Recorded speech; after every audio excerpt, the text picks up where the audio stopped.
Hi, my name is Brenda Titus. I'm a professional hypnotist in Orange County, California.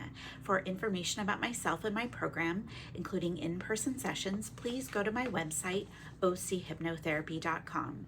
And welcome to today's Thoughts from the Hypnosis Office. Today we are going to talk about social anxiety. Now, the first thing that is very important for me to remind you is that I'm not a licensed therapist. I am a hypnotist, which requires different types of qualifications and experience, and I have many years, actually almost 13 years of being a hypnotist. So I've been doing this a long time. However, it is important when I talk about the phrase social anxiety because it is a very common phrase that people say, but anxiety is actually a diagnosable condition. And so we do have to be careful. I do want to talk about, though, what we tend to think of when we think of social anxiety. Now, first, I think I'll go back and, like I said, since I'm not a therapist, a licensed therapist, I won't be talking about the official clinical description of anxiety or social anxiety, but I will talk about how a hypnotist will think about that. So usually when we get to a feeling of anxiousness, discomfort, we're usually talking about fear. Now, hypnotists are very well qualified to talk to people about their feelings. That is actually our primary thing that we talk about. We talk about having a fear that maybe we feel in our stomach or in our chest, or something that's it's like it sticks in our throat. We talk about how sadness, anger, guilt, all of those things. So when we can talk about it from that place, anxiety is some sort of fear, discomfort around going out and being social. Now, when I think, though, about the concept of anxiety, I usually think about it as being more of a complex feeling.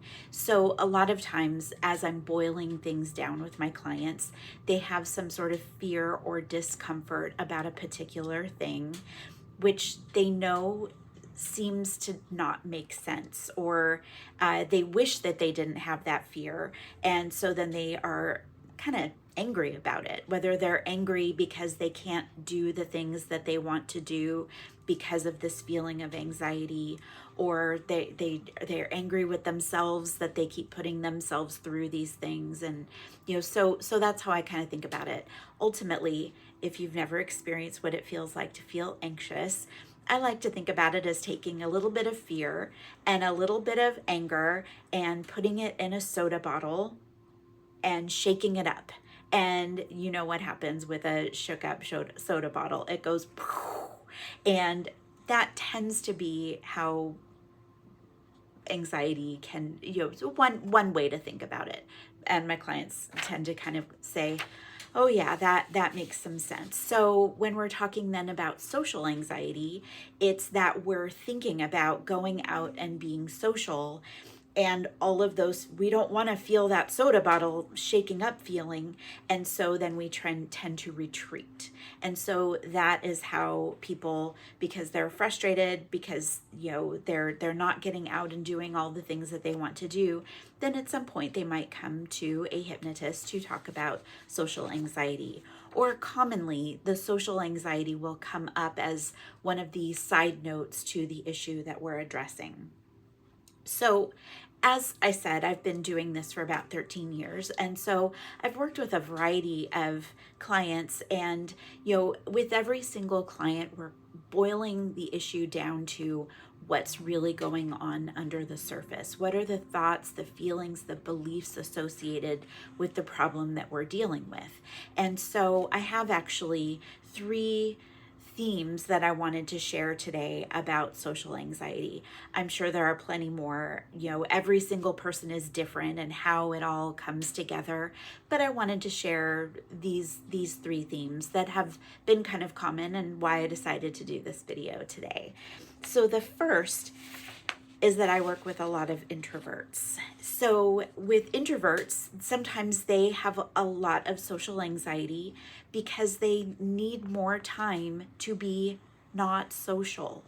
And so if they spend, a good amount of time taking care of this person, being with that person, at our jobs on top of it, and all the peopling, as I say, they need the opportunity to recharge.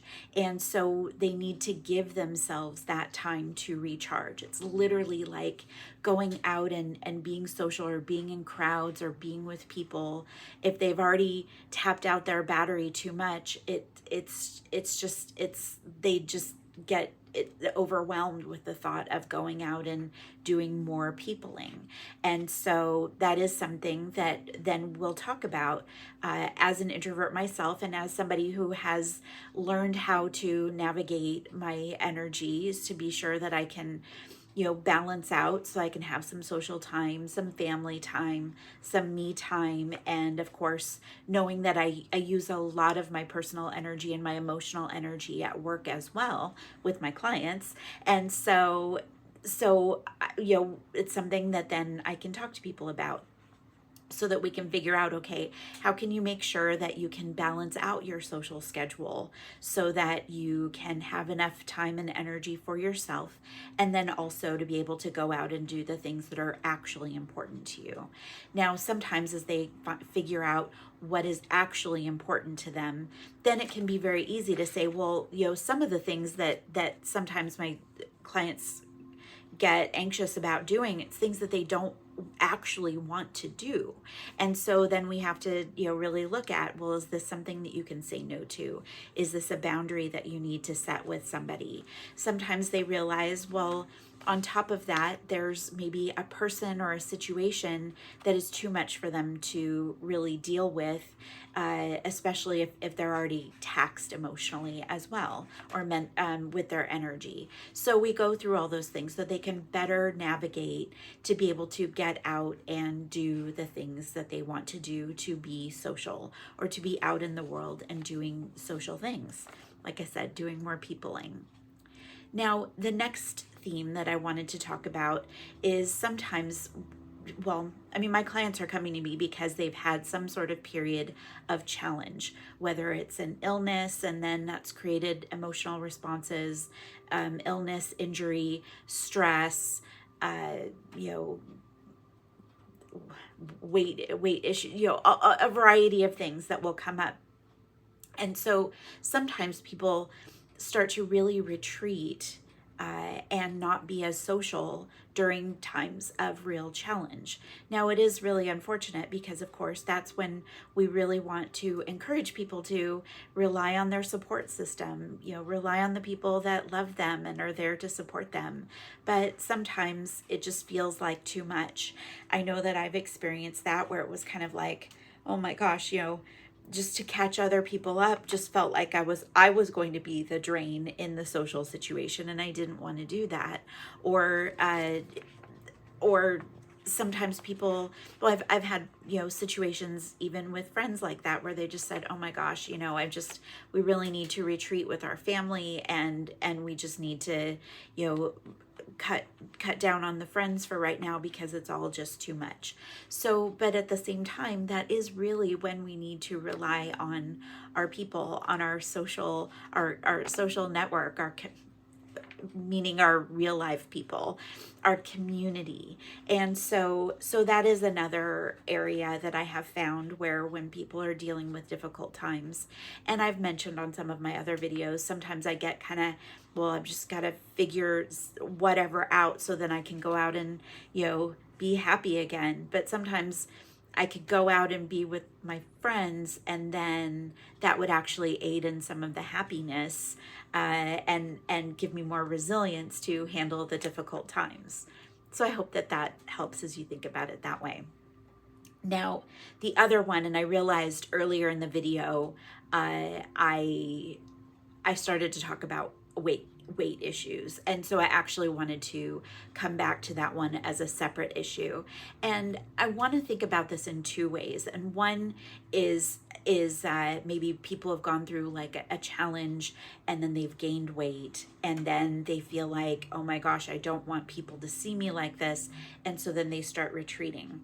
Now, I'm saying that because that is something that I have seen many times over here in my office.